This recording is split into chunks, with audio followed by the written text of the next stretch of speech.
saw it and it said he's got to do, what was it? No, he's on probation for a year, which means nothing. And he's on house arrest. I'm like, what the fuck? He has to pay a $500 fine and take part in a 90-day outpatient treatment program. The video will take place via video conferencing due to the coronavirus pandemic. I'll tell you this, right? Yeah, listen, he got off pretty much scot-free. He did. The $500 fine, that's absolutely laughable. The year probation, okay, well, he's got to keep out of trouble. Which for Jones, as we know, isn't that easy. So he's got to be careful there. The rehab thing, all right, yeah, he needs to do that. I just hope he learned his fucking lesson. But I'll tell you, the one thing that sucks is the community service. When I was a kid, I got arrested. When I say when I was a kid, I was with Rebecca. You're 32. Yeah, no, I was 20, I think, and I got arrested and I got community service. And the community service that we had to do was on a Saturday morning. I had to go to a graveyard in Whalley and dig graves. Right, Whalley was a town near to where I lived, and back then that was in the prime of my partying days. So going to community service on a Saturday morning was never going to happen. And I no-showed. And anyway, so they pull you back to court. What I didn't know at the time, because I was a kid and I was, reckless and didn't really give a shit. Every time I was going back to court for not doing community service, they were logging that as another criminal offense, right? And I remember I almost got sent to prison. I did go to prison eventually for something else, but I almost went to prison several times for not doing my community service. So Jones, if you're listening, which I highly doubt you are, make sure you do your service, because that shit will bite you in the ass.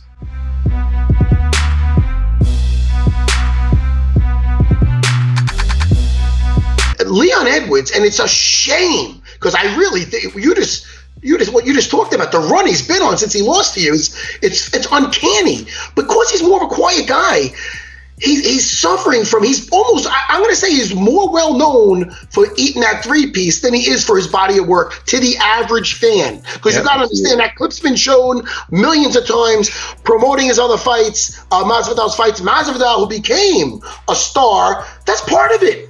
Oh man, you disrespect this guy. Look what he did to him. Hands behind the back, and that's his thing now. Hands behind. I mean, it's helped build that, just create that, just showing the world like this image of this guy. Like, man, this is a bad motherfucker at Leon Edwards' expense. Yeah, and kind of he fell to wayside, man, and he's beating everybody. Yeah, I want to see him versus Masvidal. Fuck. Yeah, that's the fight. Let's be honest. That is the fight. That's the fight. Winner gets me. Honestly, that's a fight, but at the end of the day, I'm not going to wait. I got to eat too. So if they want to throw one of those guys in before, then absolutely I'm okay with it. It's the same thing in the same situation as Woodley and Covington at one point. Yes. Like that fight's good now. Like, they can make that fight. That's a great fight. I've beaten up both guys, but now they can go and make that fight. So now, I've already fought Leon Edwards. If I need to make a little bit of money, so if I need to beat up Masvidal next, I was hoping I was going to do it in 2 weeks, and then they can still do that fight, him and Leon Edwards. But we'll see what happens.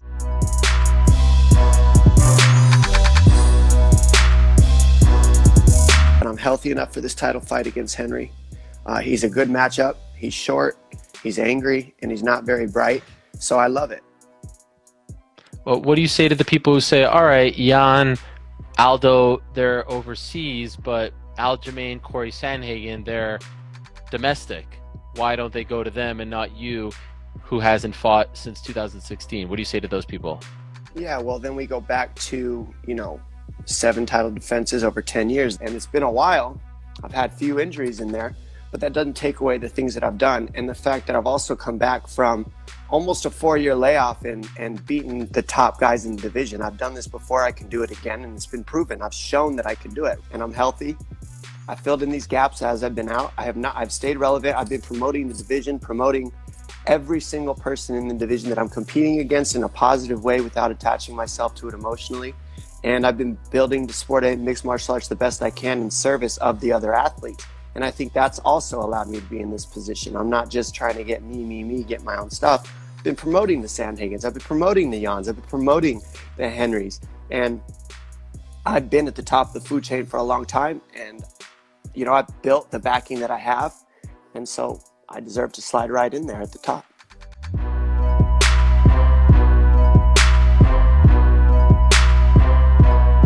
I just think New York, the fighters from New York really should, you know, be given a pass. I don't think they should be moving around. I mean, that was I can only speak for New York. I'm sure there's parts of the country that it's not that bad, and, you know, as long as you follow some sort of safety protocol, it'll be okay. But I can tell you from New York, these guys, you know, I didn't want to see any of my guys with a shitty training camp, you know, have to fight. And God forbid, you know, it gets worse. They're saying it's going to get worse in the next 2 weeks. So, you know, it was coming more from that, you know. So I would have rather have seen, you know, a postponement. And as soon as this thing clears up, you just bang out like 3 shows a week or something like that. Give guys, you know, right. I'll give you a 6-week notice, you know, something like that. Because it really is chaos over here.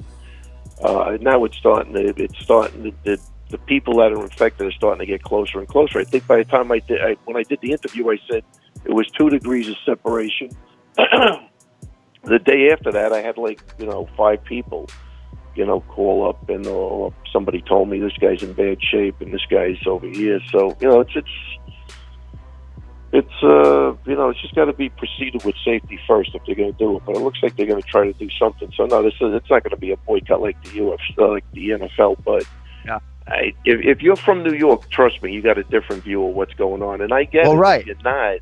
You know, I do get that. You know what I mean? So that's I prefaced it with, I think the New York guys should just, because I've seen what's happened over here, and I've seen, you know, cops throw people out for trying to train and firemen doing the same thing. So, you know, the next thing after that is you're going to get a fine for having people in your gym, and nobody wants that. So, you know, I don't know, you know, I mean, you could train outside, but you got to get partners to train with, and a lot of people are really playing it safe over here because they all know, you know, somebody who's been infected, and they're, you know, some people are rattled and some people aren't.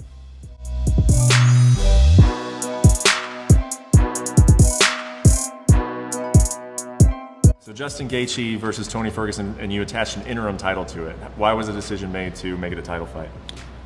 Well, it's a no-brainer. I mean, you have 2 of the top guys in the world. Everybody felt that, you know, if Conor was going to get a shot at Khabib, that actually Gaethje should get it before Conor. Mm-hmm. I mean, it couldn't have worked out any better. You get Gaethje versus Tony. It's the fight that makes sense. It's 2 of the top guys in the world. Khabib is out, so the winner will face Khabib. What do you think this does to Conor McGregor? I mean, there was some chatter that he may want to fight in the summer, that he wanted to fight 3 times, but he wanted to see what happened with this fight against Khabib and Tony. What do you think is the impact on Conor McGregor's 2020? This impacts everybody. I mean, this impacts everybody. You know, there's 3 fights that have already been postponed that we're going to work out over the next several weeks. And I don't know where this puts anybody, you know, because Conor really wants that rematch with Khabib. Mm-hmm. Well, Khabib and Tony or Gaethje won't fight now until probably September.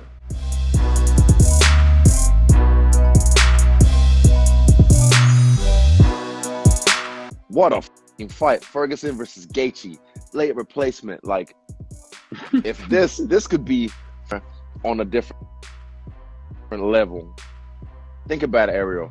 Like, this fight, the stylistic matchup itself could be 5 rounds of just death of 2 guys who know how to go to that place, who know how to dig deep, and it could just go on for 5 rounds. And literally, bro, watch this. You need to like get this pay-per-view right, or go on this Facebook Live, or here, click on this link, watch this. You know, like it could be like Forrest Grip 1 or 2, and on a much bigger scale, because literally the whole world's gonna have no choice but to watch this fight, and they're gonna be compelled to, because they're like, oh, this, you know, I don't watch this MMA shit. Some people, and they're like, oh, let me just see this fight. Like, it's gonna be crazy, man. I see the potential. Maybe I'm a glass half full kind of guy, but I mean, I still stay sipping.